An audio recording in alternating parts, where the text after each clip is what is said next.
Burkina Faso's army said on Monday that it had ousted President Roch Kabore, suspended the constitution and dissolved the government and the National Assembly, as well as closed the country's borders.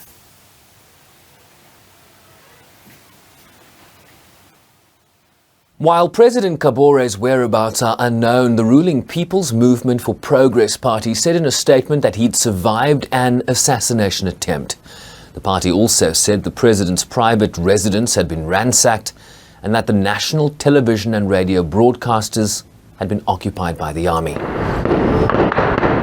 The UN chief now joining the growing international outcry in condemning the coup. The Secretary General is following developments in Burkina Faso with deep concern. He's particularly worried about the whereabouts and safety of President Roch Kabore, as well as the worsening security situation following the coup carried out on January 23rd by sections of the armed forces. The Secretary General strongly condemns any attempted takeover of government by the force of arms.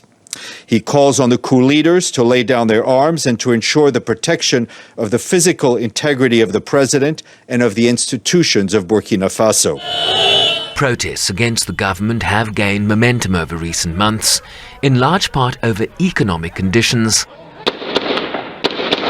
but also the seeming inability of authorities to contain an insurgency by militants aligned to Al-Qaeda and ISIL that has killed hundreds across the country, while contributing to a climate of vast insecurity.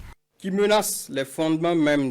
than a dozen soldiers declared on national television Monday that a military junta was now in control of the country, while those detained were being held in a safe place. The Secretary General calls on all actors to exercise restraint and opt for dialogue. In 2021 alone, Africa witnessed military takeovers in Chad, Mali, Guinea and Sudan, with Secretary General Antonio Guterres telling the General Assembly last week that military coups were back, with impunity taking hold, warning that human rights and the rule of law were under assault. Sherwin Bryceby's SABC News, New York.